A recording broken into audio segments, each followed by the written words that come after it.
But why don't we get started since this is just going to be a pretty short panel discussion. And thank you all so much for being here, and especially to our panelists for answering some questions for us today about um, applying for jobs in the academic job market, and especially the materials that we'll use for that process. And so um, Kay originally approached me to ask if we could collaborate on this, and I work in the Writing Center. My name is Gabe Morrison.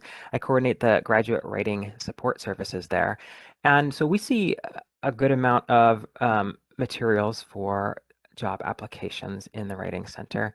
And we're always happy to work on those. And I often refer out to Kay's office, Center for Career Development. She refers out to us. Um, and so we have a good relationship there. But there are certain questions that I certainly can't answer in my role as a Writing Center tutor because I am a graduate student myself, right? So I've been on the job market this past year, so I have some experience with what those creating those materials and going through the process looks like, but I haven't been on the other side of the hiring desk. And I think that those insights of who the audience really is for these documents is really important. And so that's the perspective that we're trying to get today, is just to hear from some people who know what to look for when it comes to job application materials. And so I've got a list of questions that I have kind of curated and sent around. And thank you, panelists, for all telling me which questions you'd like to answer. So I'm going to sort of pitch it to the folks who said they'd like to answer that question first, and then anyone else can feel free to jump in um, after that point.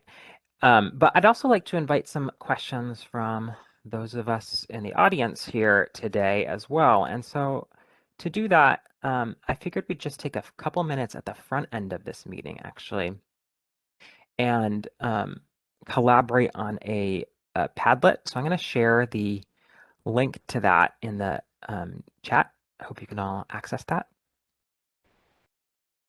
And it's just a blank Padlet board, and so you can create posts on it with a little plus sign in the bottom right corner of the screen. And um, what I'd like you to do is just spend a couple minutes brainstorming some questions that you would like to ask our panelists about job market materials, or even just the process of applying for jobs. And you'll be able to see other people's responses. So if someone else's response triggers a question for you, you can feel free to write that as a response. And panelists, you can kind of get a preview of what people are interested maybe in talking about or hearing about today.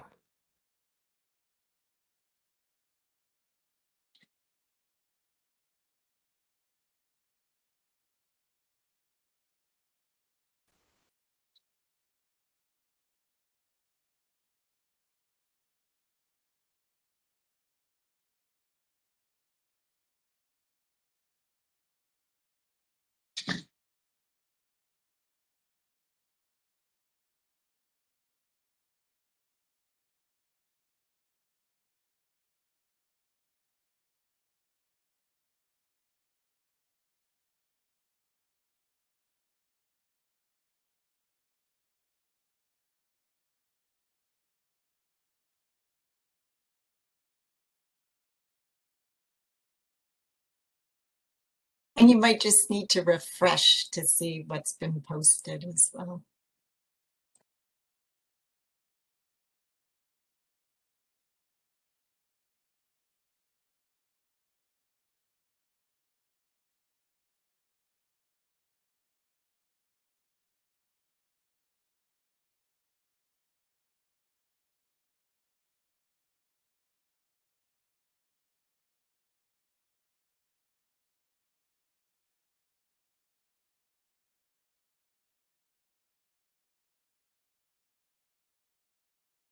Okay, great to see some good questions coming in.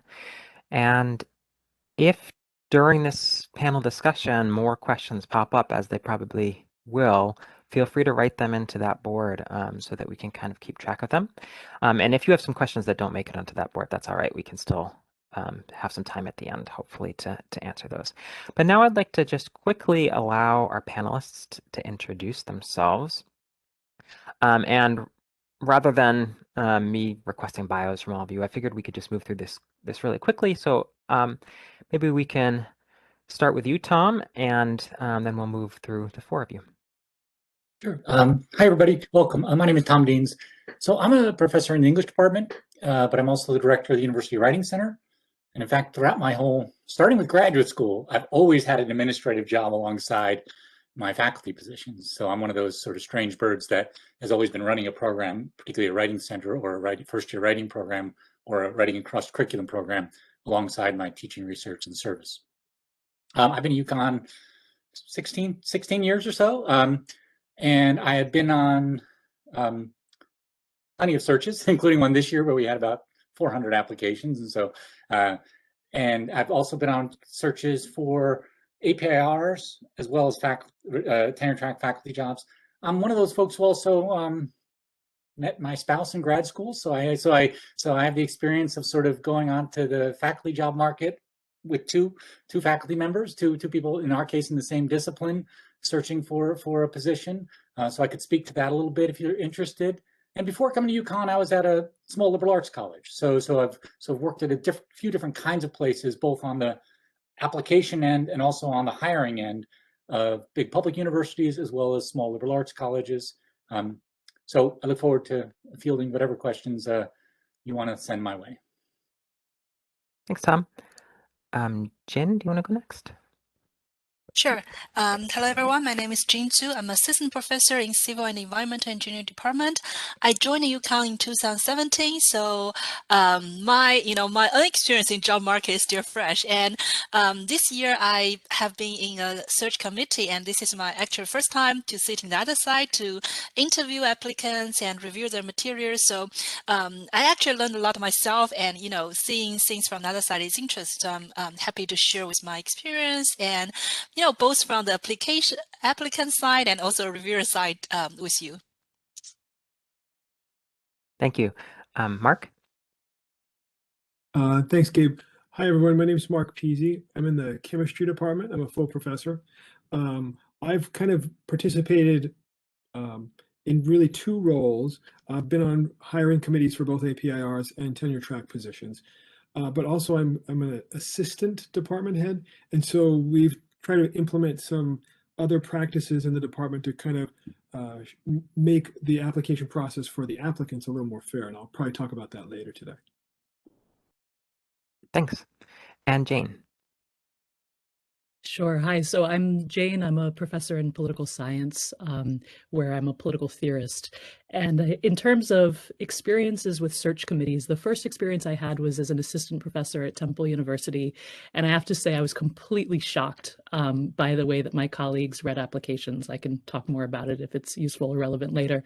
And then since coming to UConn now 8 years ago, I've served on 3 searches that led to the hire of 8 tenure track folks. And one was a kind of more standard hire within our department. The other 2 were cluster ones that were explicitly transdisciplinary in their design. And so I can talk about that again also if it's useful. The other capacity that sort of connects me to this more directly was that I served as our director of grad studies for 6 years. And so was involved with a lot of grad students looking for and luckily securing jobs. Like Tom, I also am married to a fellow academic. And so in my own search for jobs, we were not in the same field, but we were in adjacent fields and we were very geographically constrained. We were also of different kind of generations and ranks. So if that's relevant, I'm happy to speak to that as well. Awesome. So this is a really exciting, great panel. So I'm going to just go ahead and jump into the questions that I prepared, and then hopefully we'll have about 15 minutes at the end for other questions from the audience today too. So I'm going to direct this first one to Mark and Jean, just because you said that you'd like to respond to this one, but Jane and Tom, if you have something to add after that, you can feel free to jump in. So what has been your experience with how various hiring committees review application materials? Could you walk us through what that looks like in your program or department? Jen, I think you should begin if you will. Sure. So As I mentioned, this is the first time I actually participated in a search committee. So we actually searched for, we want to hire, our department wanted to hire a tenure track assistant professor, in transportation engineering. So what we did is, of course, first we have the advertisement, and through various channels, there are published like website, like the academic website to post this information. Also, we like each faculty members through our own, network, we spread out word like we're hiring. We encourage the person we know to apply, and then the standard process is, those interested candidates will submit their application materials online through the UConn, website, including their CV, cover letter, teaching statement, research statement, and sample publication, and the name of recommenders. So in this search, we have 5 search committee members. And we have like 3 steps. Basically, the first step is after we receive all the applications, we review these kind of documents. And what we did is we have a kind of a metrics to evaluate these kind of applications we receive. So in the metrics we have 2 categories. One is the minimal requirement. So those applicants need to meet these minimal requirements. For example, they need to have certain degree in civil engineering or transportation. They need to demonstrate like they have potential in establishing research and scholarship. So those minimal requirements, if they don't meet it, then those material won't be moved to next step. And there's another part called a preferred qualification. Preferred qualification including, for example, if you have a record of excellent teaching, which means usually we look at if you have some proof, right? For example, if you have been a great teaching assistant, you have some certificate, or you have, some applicant or already assistant professor, they have some student evaluation. So those kind of things could be called like preferred, and we have each category have a points from 0 to 5. And other preferred qualification, for example, if they have a professional engineering license, or if they have outstanding, research and publication record, or the demonstrated experience in promoting diversity.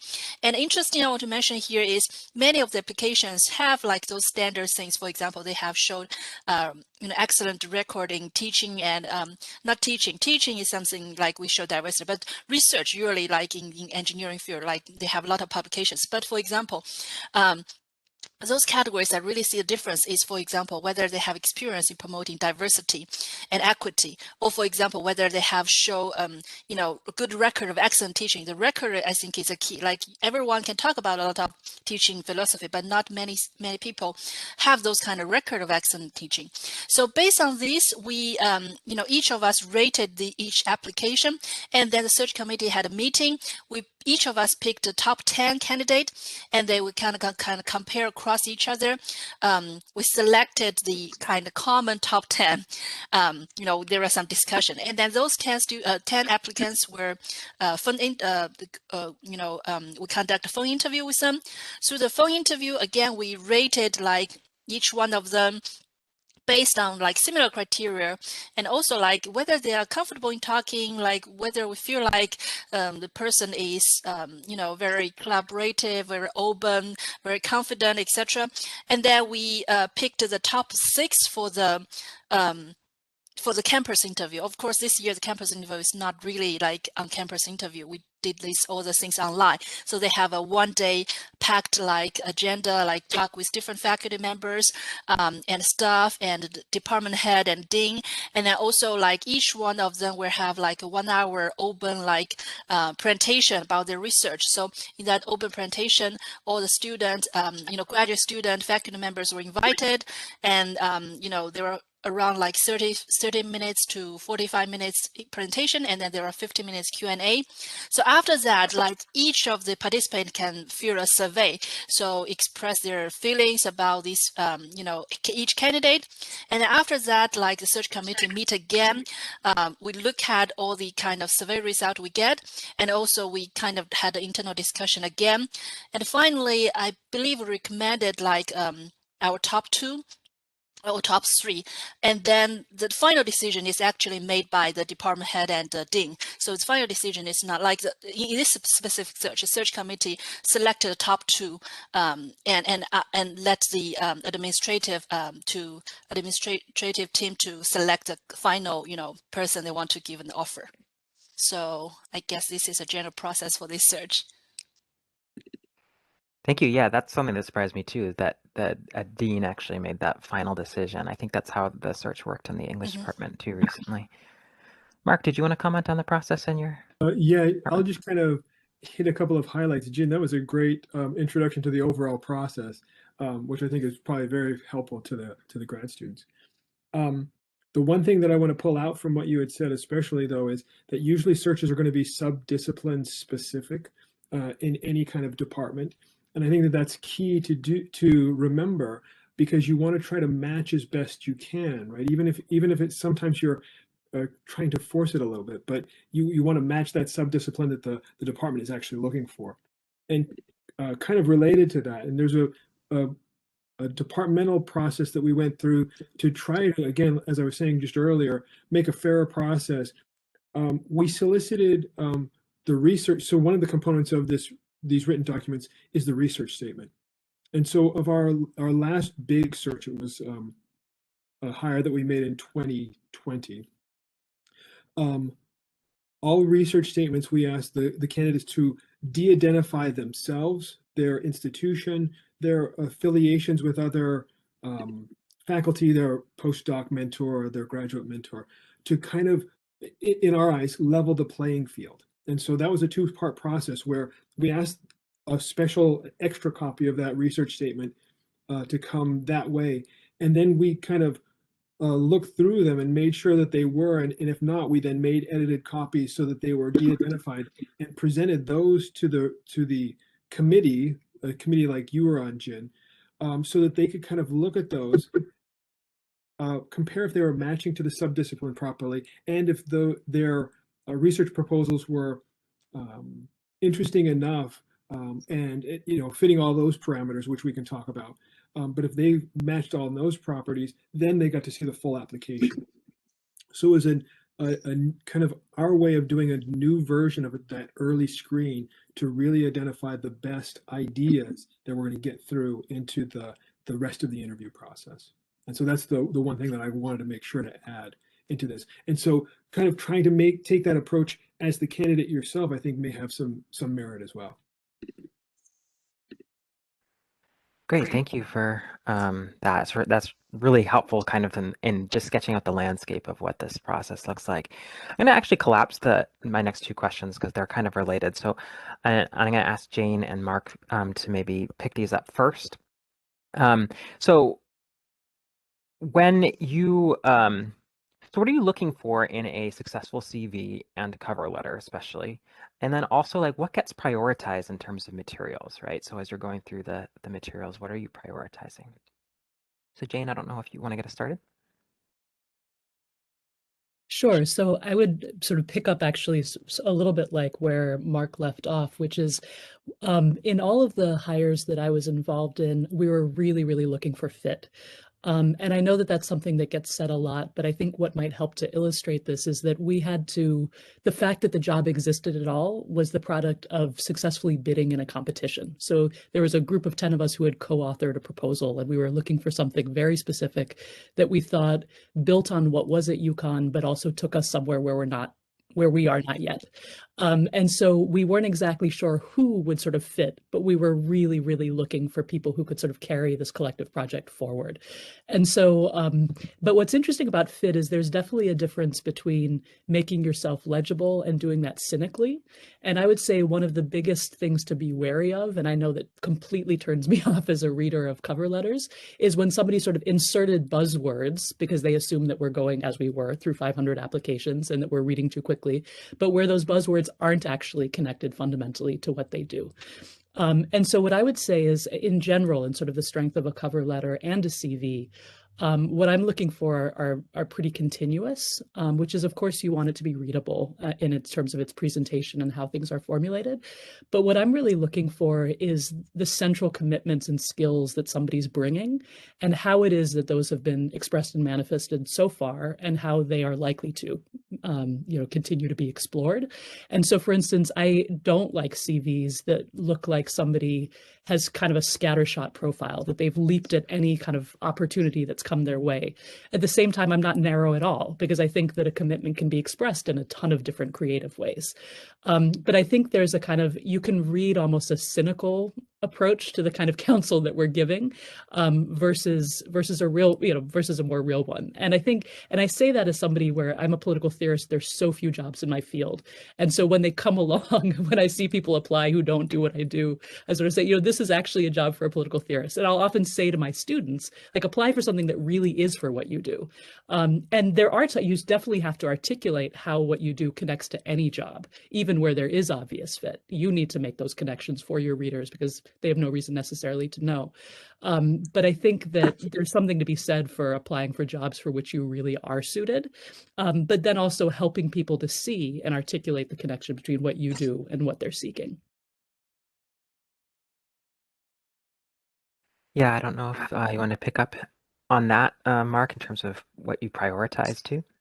Jane, that was great. And I actually want to start by actually throwing it back to you, Jane, and asking you a question. Because you mentioned in this latest search that you had written the proposal, and so you had this vision about what that person in that role would do. Was it to directly collaborate with other faculty already present in the department or on campus? What more detail can you give about that? Vision? Sure. So they were, so it was the search was, we called it, we had this grand name that of course quickly became an acronym. So the name was Catalyzing Anti-Racist and Decolonial Futures, right? And so each of the positions had to be jointly appointed between one of 4 departments and then any of the centers, institutes, or programs. But the precise configuration of how they would be jointly appointed was open. And this was part of a larger initiative to build on the efforts of the directors of those institutes to sort of organize themselves into a more collaborative framework. And that's part of, it's been a kind of few-year project that's still continuing now. But part of the whole idea was, how do we make these fields that have distinctive but related histories speak to each other in ways that honor the distinct aims and specialties of people who are in them, but that also put them into meaningful relation. And so the people we were looking to hire were sort of building upon collaborative work that was already going on, but that was doing things that we don't yet do. And so, I mean, that, I think my other answer to your question, Gabe, is I'm always looking for people who will teach this community more, like who are doing things that we're not yet doing, that are legible enough that we can understand what the hell they're saying, but that are also going to pull us forward and pull us out of tendencies towards stagnation and sedimentation. Perfect. Actually, that I think hits on what I wanted to say, kind of add on to what you had said, Jane. And it's really the fact that one of the key documents that I'm looking at when I'm on a committee is the research statement, right? And I want to see that big question that the person is. I'm a physical scientist. I'm a chemist. So I want to see the big, broad question that person wants to ask, and then how they've broken it down into smaller bits so that I can see the projection or the longevity of the research program and how it might break into specific parts. And so relaying that broad vision and then say, here are my first few steps. It's not an easy task, but I think that's the task that you have to undertake if you want to write a really compelling kind of research statement. And that's the kind of key thing. And I think it ties in, Jane, to what you were saying. Great, thank you. These are really rich responses, and I really appreciate your responses. Thank you. So I want to again maybe fold in 2 questions together, just so that we have more time again for the audience questions. And I think the next 2 are kind of related. So I know Jean and Mark, you said you'd be interested in answering. What are some common mistakes that people make in application materials that might just immediately make you move something out of the pile? And then also, what risks can or should you take? And I know, Tom, you said that you might have a response for that. So I think those are kind of related, but trying to balance risks and then mistakes that you could possibly make as an applicant. So whoever wants to jump in there first, I would say. So I guess I can start. I can take the first question, like what are the common mistakes, like immediately move your, application out of the consideration, queue. I think the two things I would say, one is it's not a fit. So I think it's really important to read an advertisement, because as Jen mentioned, this advertisement usually are from like a proposal, and this actually you can read through like what a department is actually looking for. So for example, when we did this search, we're looking for someone who has a background in transportation engineering, who can do. We mentioned a lot of things like smart cities, machine learning, those kind of things. But ultimately, if you're doing something related with smart city and big data analytics, but you have a background in mechanical engineering, we're not going to hire you, right? So, but we did receive, applications from those fields. So that's interesting. So definitely read the advertisement and make sure it's a fit. Second thing, interesting thing is, I really, changed my view is when I was a student and I applied for jobs. I definitely feel like, okay, I need to show how great I am in my application. I need to show like how many publications I have, how many awards I get. But ultimately, I feel like when in the search committee, people are not essentially looking for who are the greatest, student. They're looking for a colleague. They want to find someone who can collaborate, who can contribute to the whole department. So if you only show how great you are, but do not talk about collaboration, do not, tailor your application to why you're a good fit for this department, etc., then no matter how many publications you have, you may be not entering even the phone interview process. So these are the two things I find out. I took a super practical approach to this question, Gabe. And it kind of plays on what you had said too, Jane. Dropping buzzwords, but not having a real context for them. Or putting the wrong names. It's so insulting when you have the wrong school name. You say, this person is just spamming to find the job, right? So that little thoughtful things, general sloppiness, formatting, all of those things. That's what came first to mind for me. And also, if they're asking for a set of documents, give the set of documents. Don't. There was a question on the Padlet about extra documents, and I'm not sure about that, but definitely give what's asked for, right? That's for sure. I'll jump in on just a kind of two ends of the question.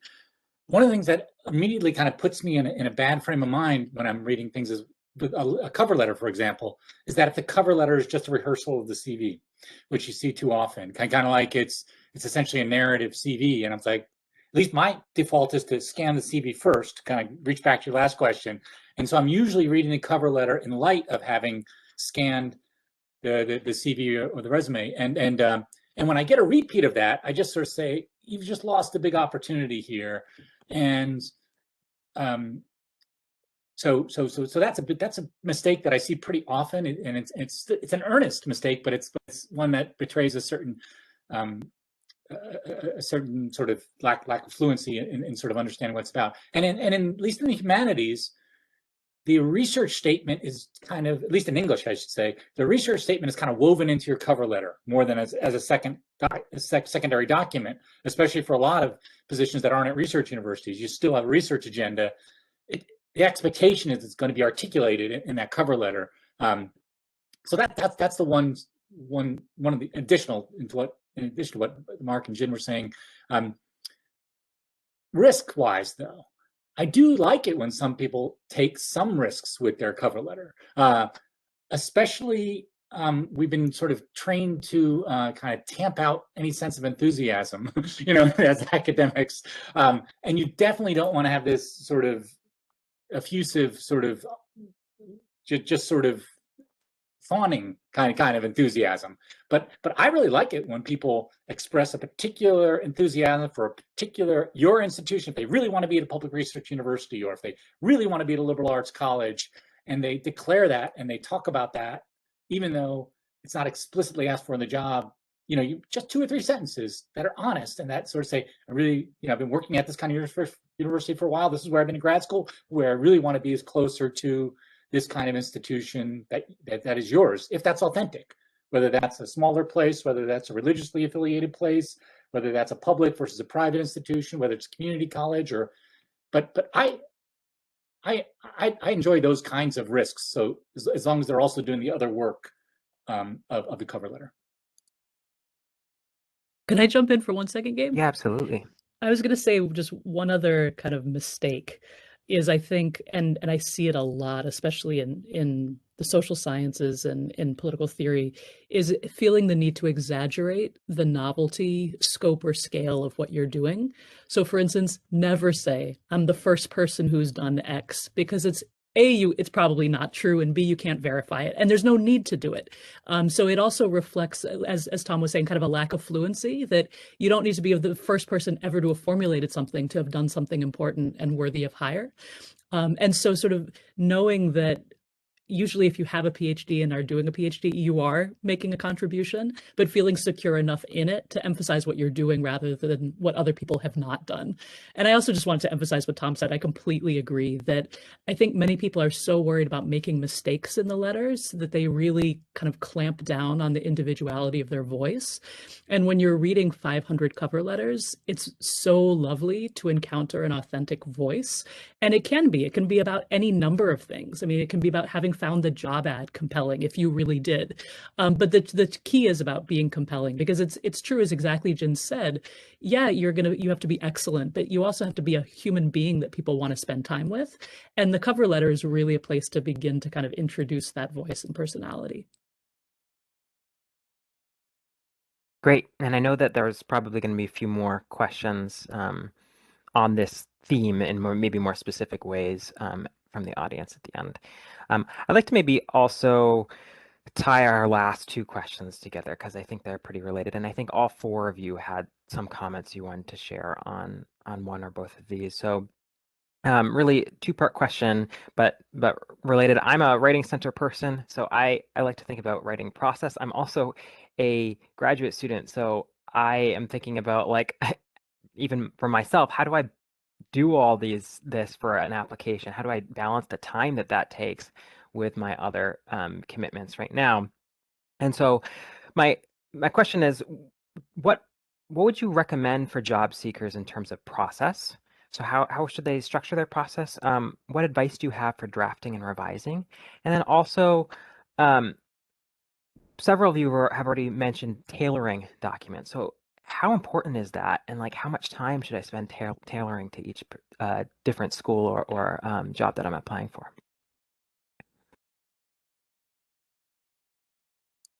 I'll jump in on process just because it's related to Gabe talking about the Writing Center, which is that I get really nervous when PhDs, Gabe knows this, I get really nervous when people bring job letters into the Writing Center. And I immediately say to the tutors, your main job is not to respond to that letter. It's to make sure that person is going back to their department to talk to their advisors and their committees and their colleagues there. Because I can't even advise people all that well for people in political theory. You know, like even if it's somewhat adjacent, sort of where Jane and I might be, I just can't do that, even with someone with a lot of experience on this. I can be kind of a second, third, fourth reader, but I should not be the first, second, or third reader. You know, so that in terms of process, it needs to be run by. You need to have. You mean your advisors, your main contact, I hope, and not everybody has a relationship with their advisor where they can easily talk about writing. But this is one way to open that relationship and really sort of bring them a draft. Start from a draft. Don't start from scratch. If you're really stuck, you can go have some initial conversations. You can ask for models, but the Writing Center shouldn't be the main place to go to. We can be an ancillary supporting system, but it should be running by several faculty members in your subfield as well as the field.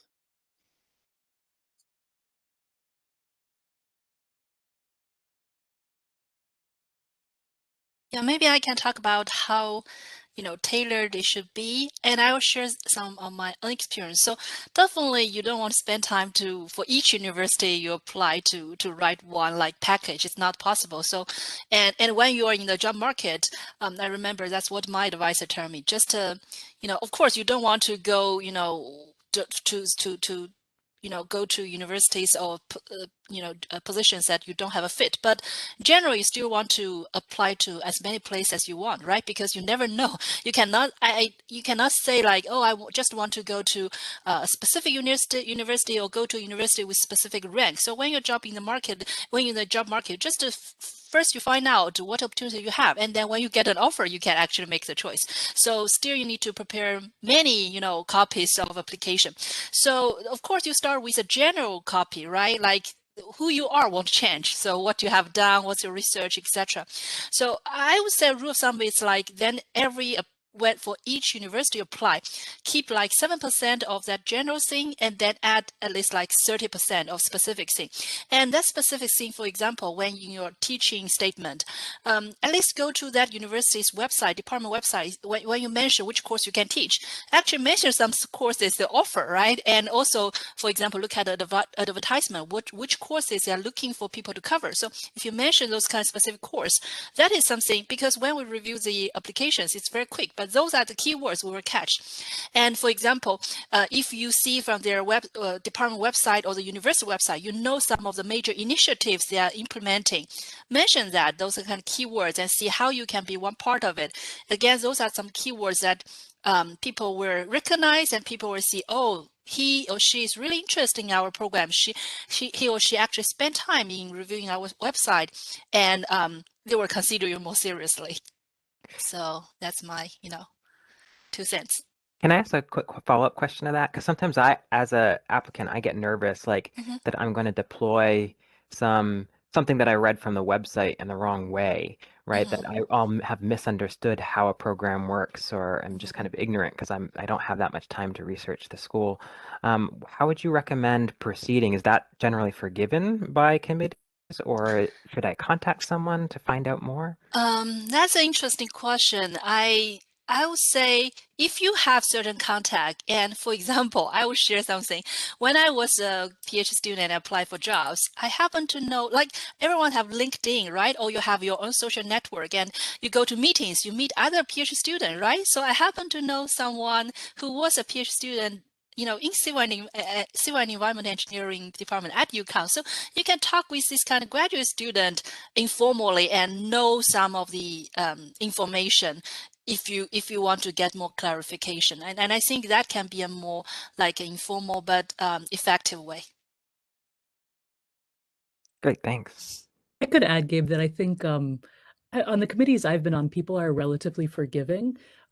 If you've, say, given more credence to something than the university may actually, so if something's on our website, often what I'll think is, well, we should be doing what that candidate thinks we're doing, and if it's in our kind of public face, then, they're not accountable for not knowing the intricacies of how we're doing or not doing that. And I would say, just in terms of kind of some more general process advice, I think it's important to emphasize quite how existentially exhausting and time-consuming being on the market is. It's really, really difficult. It takes a lot of time, and you're usually juggling it while trying to finish a dissertation, while teaching, while XYZ. And so I think starting early is essential. So I know the job market in political science really kind of gets running in the fall. And so for anybody who's even thinking about applying, we typically begin drafting stuff in May and June. Just so that, because the thing is that kind of core part that Jin was talking about, that core 70%, that you want to do before you've even, started actively applying, because that's really about formulating who you are and what you do. And it'll be the core of what you then kind of tweak that in that other 30%. So I'd recommend starting really early. And I think Tom's right that you want to begin with people in your department, but I think even that can be tricky, because I know for many subdivisions, like you'll be applying to a position as a subfield, but the entire department may be weighing in on your candidacy. So for instance, as a political theorist, if you're applying for a job, there are going to be 20 people who don't know, may not even like political theory, who are going to be determining whether they should hire you. And so one of the things when you're working on your PhD is you're so busy trying to master the intricacies of highly specialized debates that a lot of the people who are interviewing you have never heard of and don't care about. And so it can be really hard to move among writing modes between what you're actively writing in your dissertation and what you need to write to get a job. And so I think sharing your letter with a lot of different kinds of people is key, not necessarily because they'll all give you good advice, but just so you have a sense of how it's being read. And I know in our department, we collected a kind of just a huge file of job letters of people who we've either hired or who were hired elsewhere, just so people could kind of get a gauge in different kinds of templates, because we have a lot of fields within our field, as is true of most departments. So I think those are, I think that's what I would add in terms of the process stuff. I just have one addendum to that exact point, because I absolutely endorse everything Jane said. All I would say also to add to that is, when you are sharing those letters with people around, it's both in your best interest and kind of your responsibility to tell those readers what you need of them.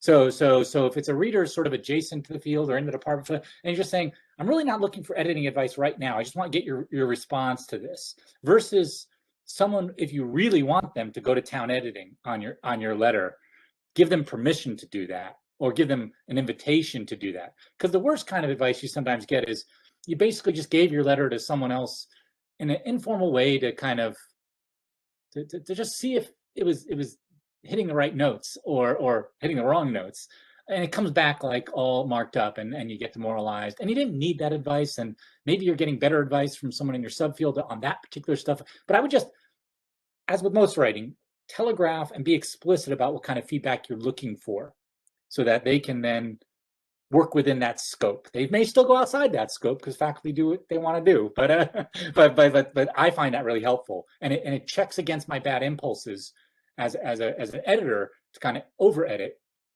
when it's not, that is a role I sometimes struggle with. But some grad students really want me to sort of dive in and edit hard if it's really a job I know better than others. And I'll sometimes forget to ask them about that. So I appreciate when they tell me, this is what I really need. Be hard on me here, or my ego's kind of fragile right now. I'm struggling with solo job part things. Please just don't go to town editing on this. Let's just have a quick meeting about it in a week or so. But I would just want to add to what Tom had said before about sort of consulting the writing center last. It is amazing how far excellent writing gets you. I mean, it really is indispensable. And I mean, I've just seen it over and over. It doesn't matter the subfield. It doesn't matter the department. It's amazing the difference that excellent prose does make. So at some point, really do engage with the document at that level and in that way. I just want to add one quick thing, Gabe. So I definitely believe in the write early. And I also think that any solid, real effort in writing something properly is going to be time well spent anyway.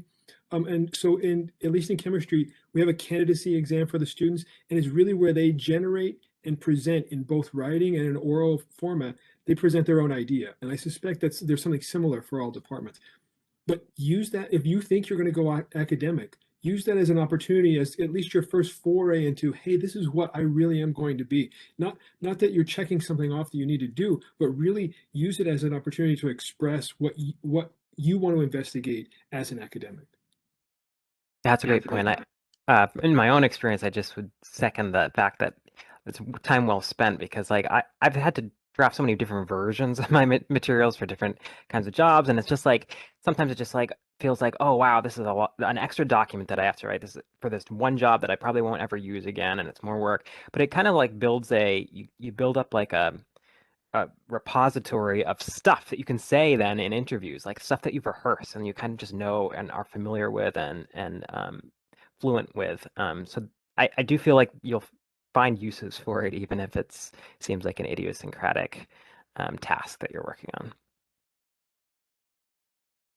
All right, so I would like to maybe at this point move to the questions that the audience members have, and we've got this Padlet with some really great questions in it, and I can start to draw from that, but I know we've covered a few of them already, and I'd actually prefer to maybe invite folks to just unmute their microphone if you've got a question that you really want to ask, and ask it. And then if the conversation kind of starts to slow down, maybe I can pull from the Padlet, but otherwise we'll just let folks vote, I guess, with their microphones in terms of what they think is most important. Gabe, I have a question that I'd like to start with, if that's okay. Absolutely. So coming like fresh out of a PhD program and putting together your CV and your experiences that you've had, I know some of my professors have put a lot of emphasis on you have to get your publications and fill up your CV with as many publications as possible, get involved in as much research as possible. But really, like coming in as that fresh PhD student into a new faculty position, how much does that really play into what a committee is looking for? Is it more like that streamlined research of like a similar topic, or is it like we really want to see how much you have pumped out as a student?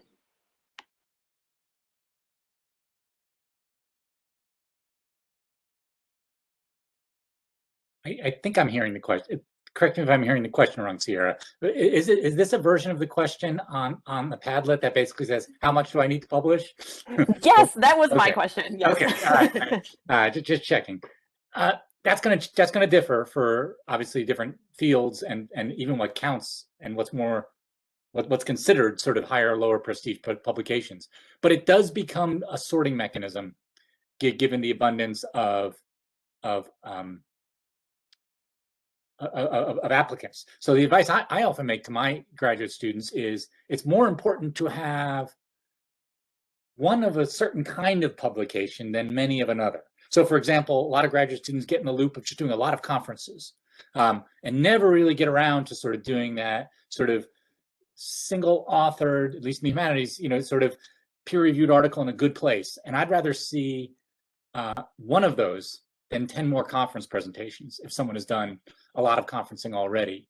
And so, or a lot of regional conferences, but they haven't sort of done the signature national conference. I'll say it's more important for you to spend more time not going to those 3 other conferences next year, but just focusing on the one that's the more signature one. So I would have conversations with your mentors about that. So for me, I'm looking more for, is the evidence that they can do the signature key things that we want in the field. So for the humanities, that would be, journal articles, at least as a graduate student.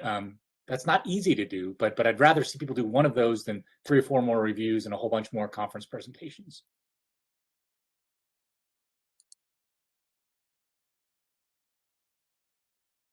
Anyone else want to weigh in on that question? Sure. I could add that I think the expectations around this have really changed very rapidly. So I know, for instance, when my husband went on the job market in 1993, he had no publications, and that was not a liability.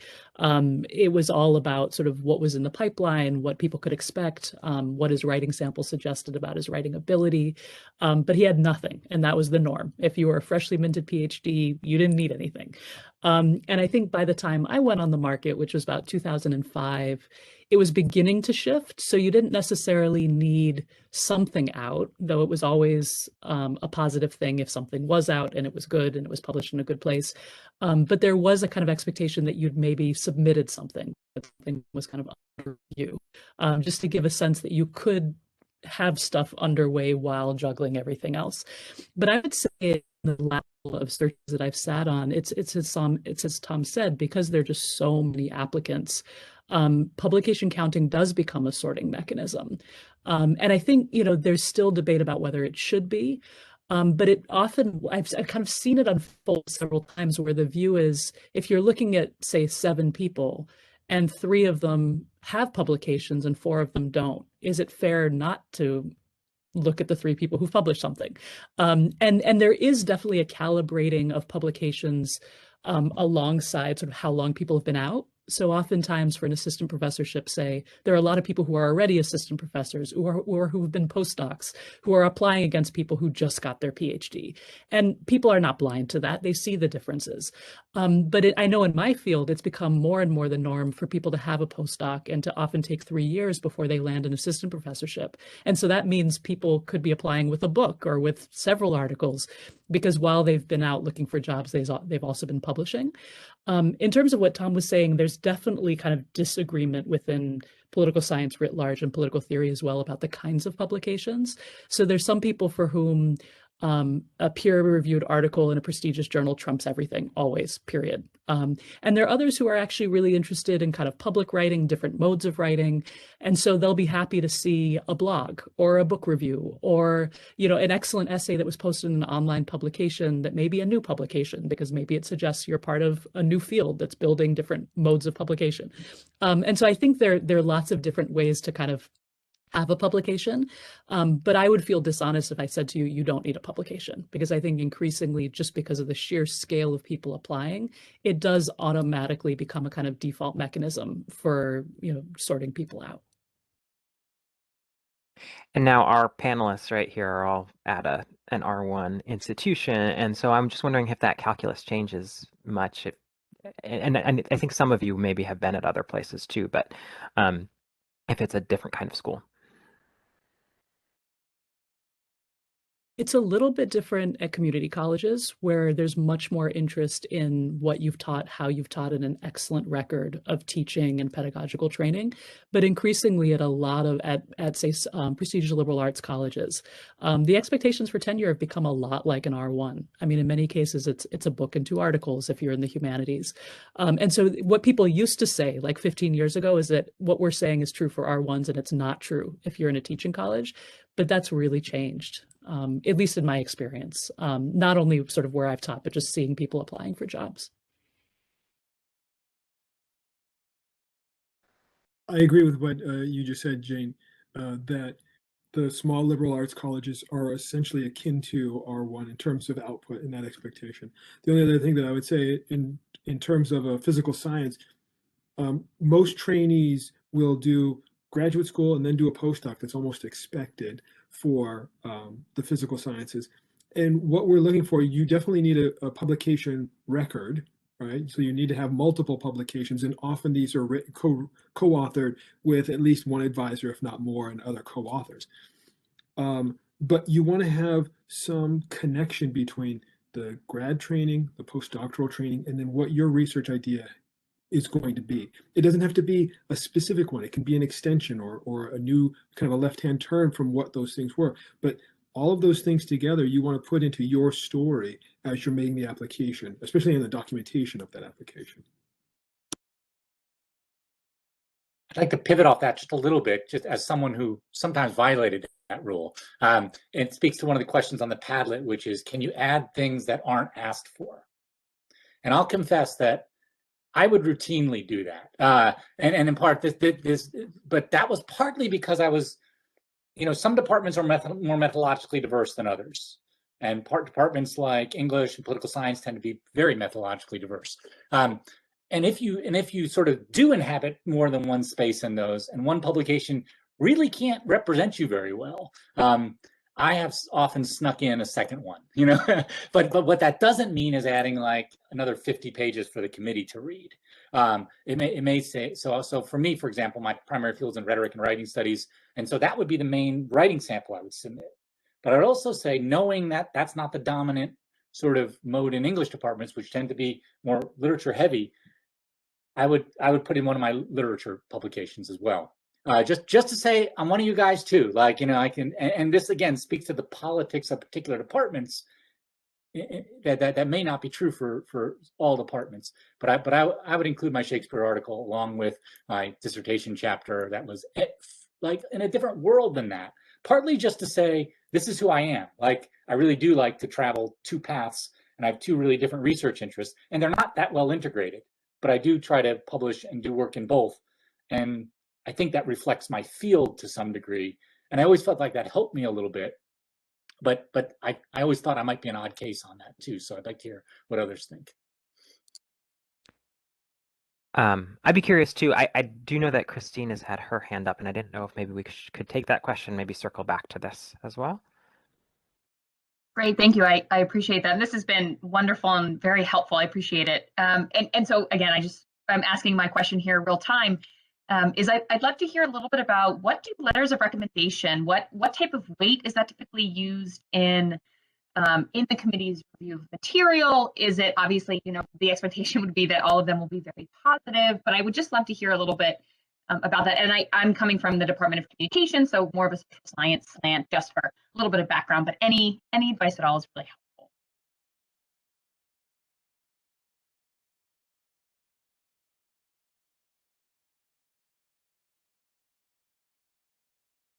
I'll just say quickly, they are important.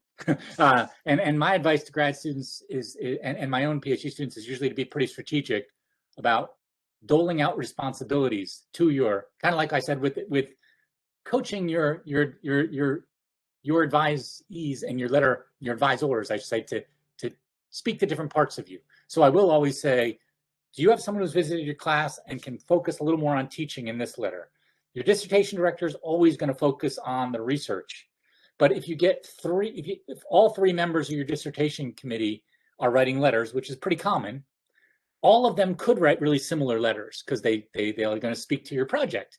And that doesn't get held against you at all. But I like it when one of those three committee members is kind of charged, or even someone outside the committee who's observed your teaching is kind of charged with writing the teaching letter that's going to complement the research and the letters that speak to service and citizenship in the department and potential, just so that they don't all ring the same note. There's a certain degree of consistency that's nice, but you want that teaching side of you represented in at least one letter. And you often have to be really clear with that person who you're asking to do that, what their job is.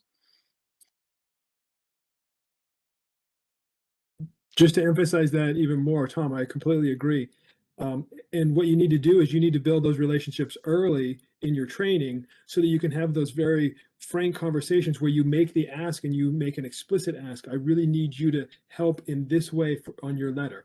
And I think that having the ability to communicate with your mentors that way really helps the process. Yeah, I completely agree. I think it's very important you find some people who actually know you, right? Like build this relationship early. And I think from the committee, like search committee perspective, they actually can see the difference whether you just talk with someone who have like little interaction with you, but write a very general letter, or someone who really have something to say about your qualification. I think I would just add really fast that one of the biggest things that surprised me from moving from being a student to being on a search committee was how radically unequal the quality of letters of recommendation are. Like, I think that faculty should have workshops on how to write excellent letters of recommendation, because I know I've learned from reading really good ones. I've learned from reading really bad ones. And that's something, unfortunately, you can rarely see unless you know somebody who's on the other side. And I mean, and I had a friend had a horrible experience where it was only because I knew somebody who was on a job committee for which he'd applied that he learned that somebody had actually been kind of sabotaging him through a letter. I mean, that's a different situation and a different extreme. But I think, there's some people for whom letters of recommendation are the last thing they look at. They're really just kind of like a quick last check. I definitely don't read them that way. I mean, I look at them to get gauges of stuff that I haven't yet seen in the other materials. And so when somebody speaks to like somebody's personality or why it is that they're doing what they're doing, I mean, those things add really core dimensions that often become part of the deliberations about candidates. The one other thing I would add is that another thing to bear in mind is that you can always later on add different letter writers who weren't just on your committee and weren't just at your institution. So if you've gotten to know somebody through a shared project or through a conference, as long as they actually can speak meaningfully about that thing through which they've met you, it's a good thing. I have people do that a lot. Like I've gotten to know them through the CPA summer school. So they'll send me their materials and say, could you just add a letter so they're not all coming from the same institution? And it can work nicely so long as it's not superficial. I mean, so long as the person really knows something about you in a unique way. Great. I'm going to try to squeeze in a question about a former student writing a letter, and I don't think that's a good idea. Not at that stage, unless it's part of a teaching portfolio. Then that's a nice thing, but not as like if they ask for 3 letters of recommendation, don't have a student doing a testimonial about your teaching. It just reads as a little desperate. I don't know, or reads as just off. But that would be a cool thing to have in a teaching portfolio. So just make sure you know the place to put it. Can I try to squeeze in one last question? It looks like Molly has one, and we'll try to make this a really quick round. Thanks for fitting me in, and thanks for all your advice and insight. My question on the Padlet is about applying to jobs that say there's like a required degree, but you technically don't have that degree. So I'm thinking about, I'm coming from the English department, and because of the extreme specialization of the job calls, sometimes I'm better suited for a job that might require a library science degree than like another English position that is like a very specialized position outside of mine.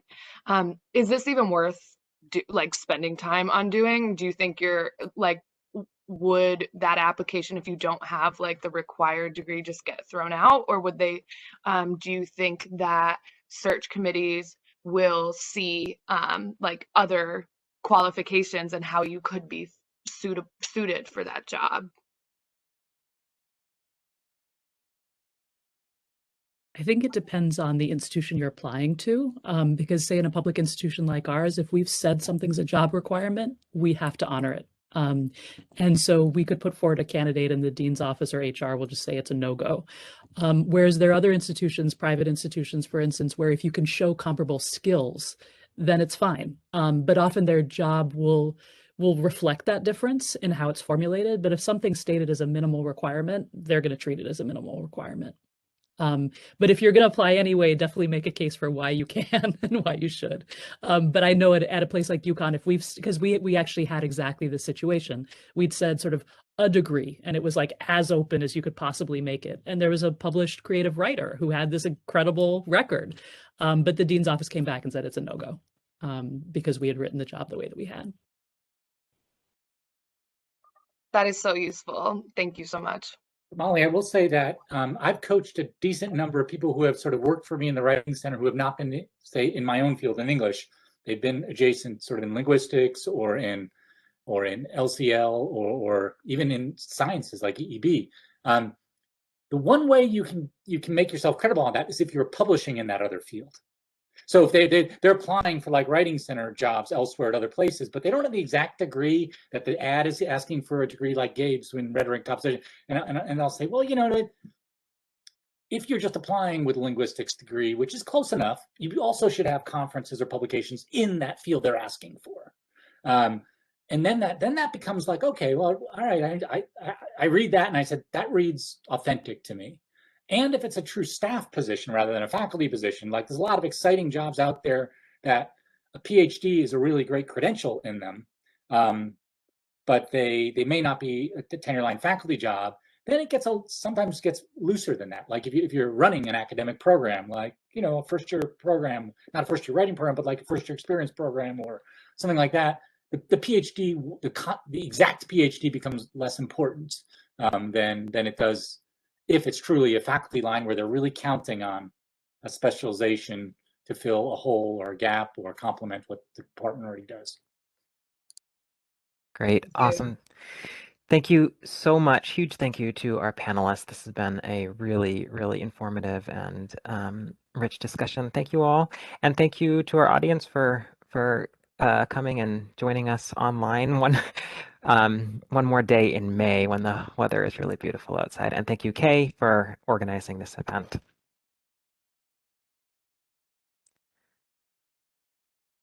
Thank you, Gabe. Yeah, thanks, Gabe, and Kay for putting it together. Yeah, you're welcome. Thank you.